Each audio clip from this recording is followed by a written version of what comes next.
In today's show, the Bitcoin price heads above $23,500 after the highest EU inflation in history. In today's show, I'll be breaking down the latest technical analysis, quoting Dan Crypto Trades. Bitcoin, the 4-hour 200 EMA, came in clutch again, holding price as support. Bitcoin did break down from this huge rising channel wedge everyone seems to be watching. $23,800 to $24,000 will act as resistance. Break back in, and this would be a big bear trap, bearish rejection, and we head down. And quoting Whale Map, back to square one. Whale accumulation at 23,400 to 22,800 is still the closest support we have for Bitcoin. If we start falling, and quoting Van de Pop, the trend remains upwards on the higher time frames, still expecting $28,000 to $30,000 in the next weeks. And Michael Saylor tells Elon Musk to buy some more Bitcoin. Also in today's show, BitMEX founder Arthur Hayes says crypto traders should prepare to buy Ethereum dip and shares when. Quoting him here, if the merge is unsuccessful, the dump will be quick and vicious given the market's high expectations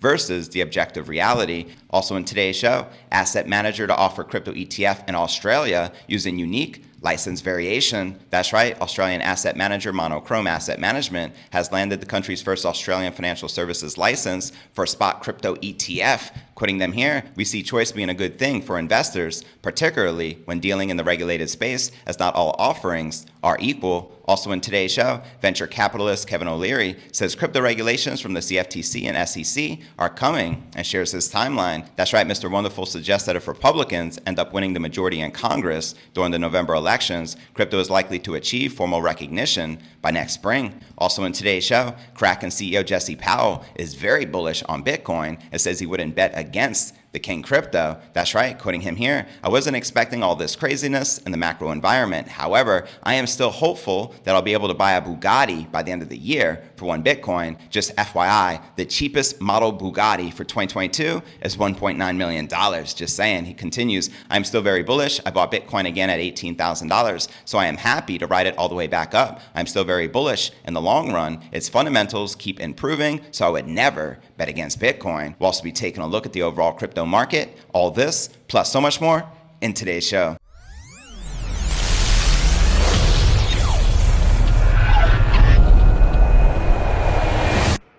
Here at Crypto News Alerts, I drop a brand new episode every single day. I also do a $50 Bitcoin giveaway every single day. And the winner from yesterday's episode is Jaffe Jetting. Congratulations. He wrote the following comment. Love your videos, dude. From Canada. Massive congrats, Raffi. You just won $50 in Bitcoin. Please reply to this comment with your Bitcoin Addy so I can send it to you. Cheers. And to qualify to win $50 in tomorrow's $50 Bitcoin giveaway, just make sure you're subscribed to the channel. Will Smith, that like button, and drop a comment below. And yesterday's video received over 500 likes within 24 hours. If we can get today's video to 1,000 likes, I'm happy to give away $100 in tomorrow's video versus $50 in BTC. So let's make it happen. Best of luck. And today's episode is brought to you by BlockFi, the #1 leading provider of financial products and services for crypto investors. They have a special promo where you can receive up to $1,000 in Bitcoin when you buy, sell, or trade crypto with BlockFi using my referral link in the description below. Now check this out. BlockFi tops the Inc. 5000 list with almost 250,000%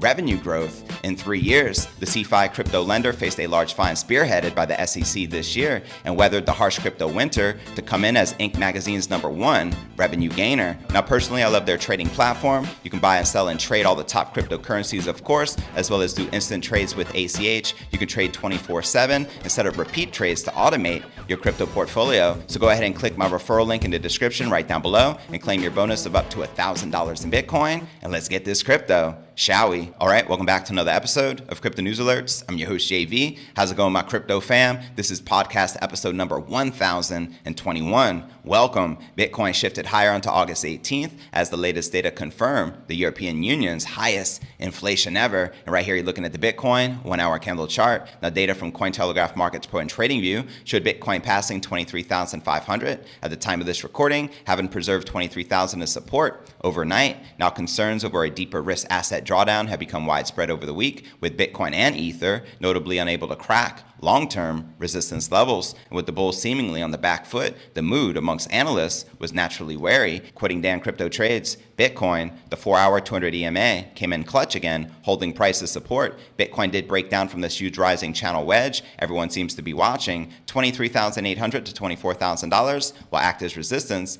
break back in, and this would be a big bear trap, bearish rejection, and we head down. Meanwhile, near-term support came in from the whale buy-ins at 22,800 and up. On-chain monitoring resource, Whale Map argued, and now just below the Bitcoin 200-week moving average, the $22,800 zone should be the line in the sand to watch in the event of a market downturn. Quoting Whale Map, back to square one, whale accumulations at 23,400 to 22,800 is still the closest support we have for Bitcoin if we start falling. And checking out the latest update from crypto analyst Calvin Day Pop, Bitcoin climbing upwards, lows have been taken in the past 24 hours, crucial to break 23,700 back. If a move to 24,000 occurs, a flip to 23,700 is trigger for longs. The trend remains upwards on the higher time frames, still expecting $28,000 to $30,000 in the next weeks. So there you have it. That's both the bearish and bullish scenarios. Meanwhile, macro triggers were clearly inflation skewed on the day, with the EU's 9.8% July print headlining. The figure for July marked the block's highest ever inflation reading, up from 9.6% year on year in June. And for context, in July 2021, inflation was just 2.5%. Quoting this report from Eurostat, the lowest annual rates were registered in France, Malta, which both had 6.8%, and Finland, 8%. The highest annual rates were recorded in Estonia at 23.2%, and Latvia, 21.3%, and Lithuania at 20.9%. And quoting the report here, compared with June, annual inflation fell in 6 member states, remained stable in 3, and rose in 18. And in a new interview with Reuters on August 18th, Isabel, member of the executive board of the European Central Bank,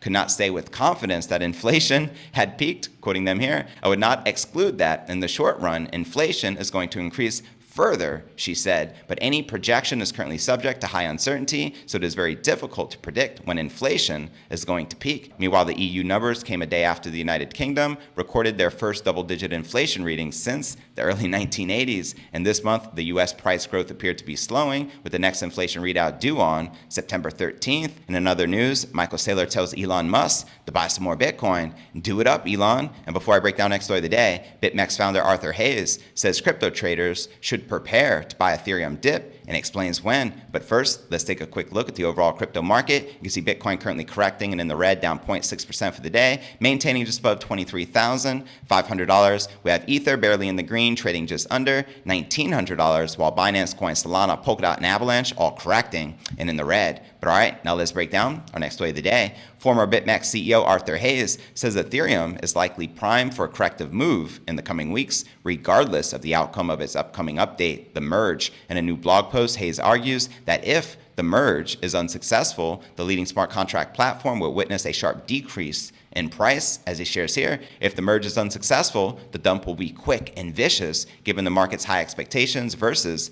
the objective reality. There will be a negatively reflective relationship between the price and the amount of currency deflation, or to put it another way, there will be a positive reflective relationship between the price and the amount of currency inflation. Therefore, in this scenario, I believe traders will either go short or choose not to own ETH. There is a floor to this relationship, and that the network is the longest operating decentralized network. ETH hit a very large market cap without a merge narrative, and the most popular dApps are being built using Ethereum. And Ethereum also possesses the largest number of developers of any layer 1 chain. So in this scenario, Hayes says he doesn't envision Ethereum dropping lower than the $800 to $1,000 range. Let me know if you agree or disagree with Arthur Hayes. Now, the highly anticipated ETH 2.0 upgrade, currently scheduled for September 15th, will allow Ethereum's mainnet to merge with its beacon chain, which would switch ETH to a proof-of-stake system. Now, Ethereum currently utilizes, naturally, a proof-of-work protocol. The merge aims to address the network scalability issues by setting the stage for future upgrades, including sharding. And conversely, Hayes says a successful upgrade will spur an ETH rally,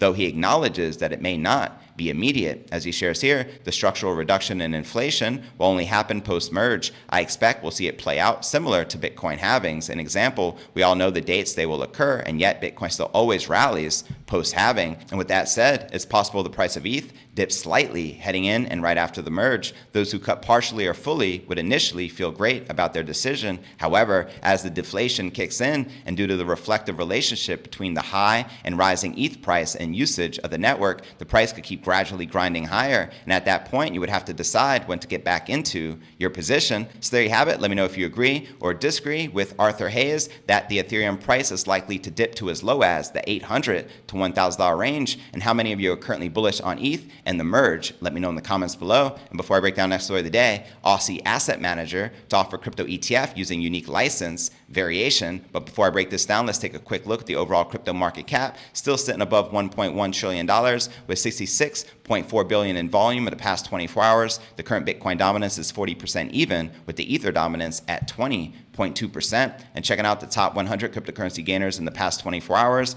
we have Celsius leading the pack, up 15%, trading at $2.81, followed by Flow, up 4.6%, trading at $2.78, followed by Monero, up 4%, trading at $167. And checking out the top 100 cryptocurrency gainers for the past week, you can now see most of them are back in the red, but we do have Chili's up 41%, Anchor up 31%, and Celsius up 18.8%. And checking out one of my favorite indicators is the Crypto Greed and Fear Index. Shows we are currently rated a 30 in fear. Yesterday a 41, last week a 41, and last month a 30 in fear. And if you're not familiar with the Crypto Greed and Fear Index, extreme fear can be a sign investors are too worried. That could be a great buying opportunity like we're witnessing right now. BTFD, buy that freaking dip. And when investors are getting too greedy, that means the market is due for a correction. But all right, now let's break down our next story of the day. Australian asset manager Monochrome Asset Management has landed the country's first Australian financial services license for a spot crypto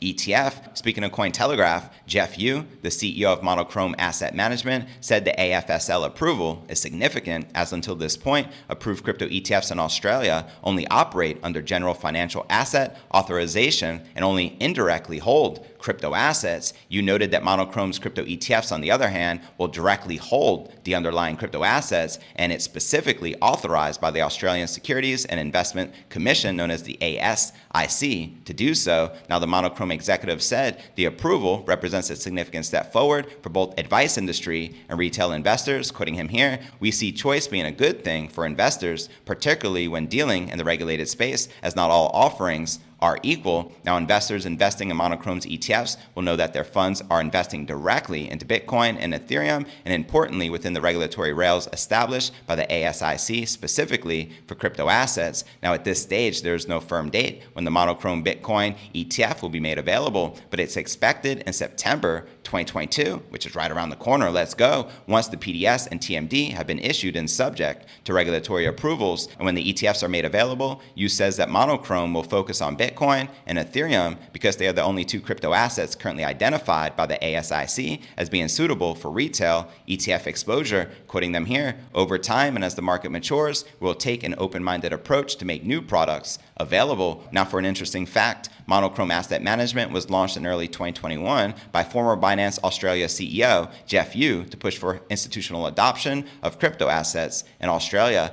Their ETF plan has been in the works since February 2022, and generally, the process for a financial services license variation typically takes 6 to 12 months, which was the timeline in this case. So there you have it. Do you think the US will ever get a spot Bitcoin ETF anytime soon in the near future? Or do you think the SEC and Gary Gensler are purposely holding this back from the United States people to suppress the Bitcoin price? Let me know your honest thoughts in the comments right down below. And before I break down next story of the day, venture capitalist Kevin O'Leary says crypto regulations from the CFTC and SEC are coming and shares his timeline, as well as Kraken CEO Jesse Powell says he is very bullish on Bitcoin and says he wouldn't bet against BTC, and also says he is still hopeful that one Bitcoin will be able to buy him a $1.9 million Bugatti still this year. But first, I want to remind you to smash that show more button right below this video in the description for a detailed analysis of what's going on in the crypto market. This goes for all 1,200 plus videos right here on my YouTube channel. And to qualify to win $50 in tomorrow's $50 Bitcoin giveaway, just make sure you subscribe to the channel, Will Smith that like button, and drop a comment below, and a random comment will be selected as the winner in tomorrow's episode. And if we can get get to 1,000 likes on this video, I'm happy to give away $100 versus $50 in Bitcoin in tomorrow's video. So are you game? Let's make it happen. But all right, now let's break down our next story of the day. Shark Tank star investor Kevin O'Leary is weighing on the potential roadmap towards a formal definition of terms of regulations within the crypto space. In a recent roundtable discussion with Crypto Banter, O'Leary suggests that if the Republicans end up winning a majority in Congress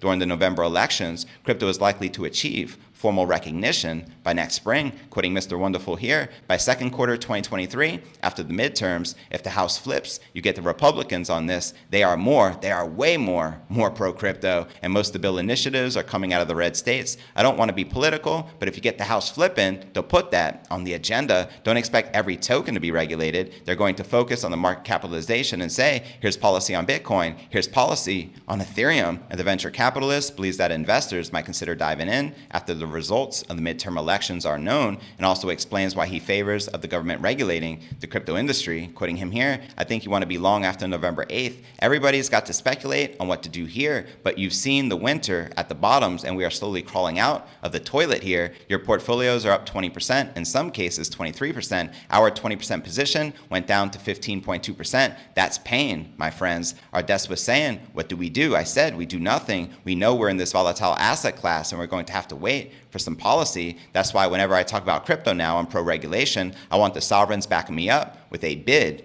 every night. And quoting O'Leary here, right now, if we had a policy on Bitcoin, I swear to you, the price will be $60,000 in 2 weeks. Send it. And O'Leary goes on to speculate that the high-powered sovereign wealth funds in the UAE might be waiting for regulatory clarity from the SEC before moving on to crypto. When you look at the UAE, Dubai is 95% of the capital, so you have to operate out of there. It's called the ADGM, which is Abu Dhabi Global Market. They set the policy on crypto. They grant licenses for exchanges. But here's the thing they won't do. They will not jump hop the SEC. They will not do this and make it a standard for their own sovereign wealth before the SEC gets a chance to move. The reason for that is really political in nature. The largest asset manager sovereign wealth in the world is BlackRock. That's Larry Fink. He's not going to do this until he gets the go-ahead from the SEC. So they are not going to ever mess around with their largest asset manager. I am speculating. I don't know this for certain. Let me know if you agree or disagree with Kevin O'Leary, and to watch this video he did entitled Why Bitcoin and Altcoins Can Go Much Higher, check the show notes below the video in the description. But all right, now let's break down our final story of the day. The chief executive of crypto exchange Kraken, Jesse Powell, says he is still very bullish on Bitcoin and that its improving fundamentals make it hard to bet against. In a new interview with Bloomberg Markets and Finance, Kraken CEO Jesse Powell says he bought more Bitcoin when it was at around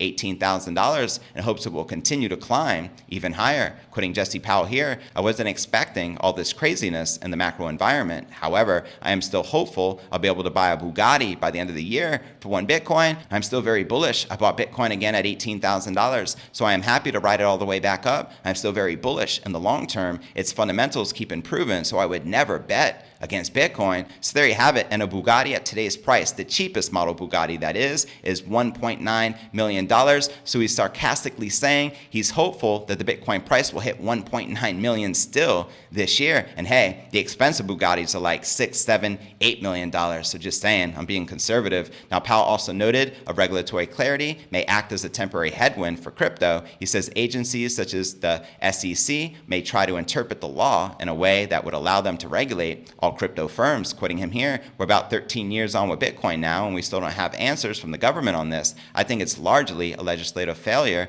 I think regulators are going to read the law to increase their scope as much as possible. As we've seen with the SEC, they really take the view that basically everything is a security. They would like to regulate everything and be the regulator of all crypto companies. Ain't telling no lies. The SEC is crooked as what, and it is what it is. But once we have a spot Bitcoin ETF in the United States, yeah, I expect to be able to buy a Bugatti with one Bitcoin as well. Just saying. Now for the top 3 comments from yesterday's episode, Mikey Likes It wrote, great vid and updates today, JV. Thanks for always bringing that current and factual info. Bitcoin to $80,000 by January 2023. Let's get this Bitcoin and ETH and Mara and Riot and Poly. Oh my. Cheers, fam. You're very welcome, fam. 80,000 Bitcoin. Let's go. Our next featured comment comes from Beast Crypto. Absolutely love the content. I listen to the discussion every day during my walk to get my daily crypto news updates. Thank you for the effort you put into creating these updates for us. You are very welcome, bro. One love. And our third and final featured comment comes from Leon, crushing it. I've been listening on Spotify for months and just made my way to your YouTube channel.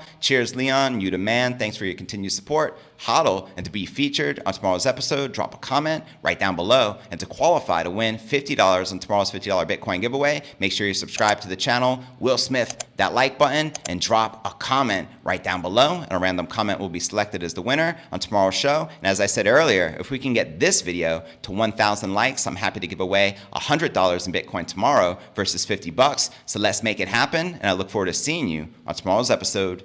Peace.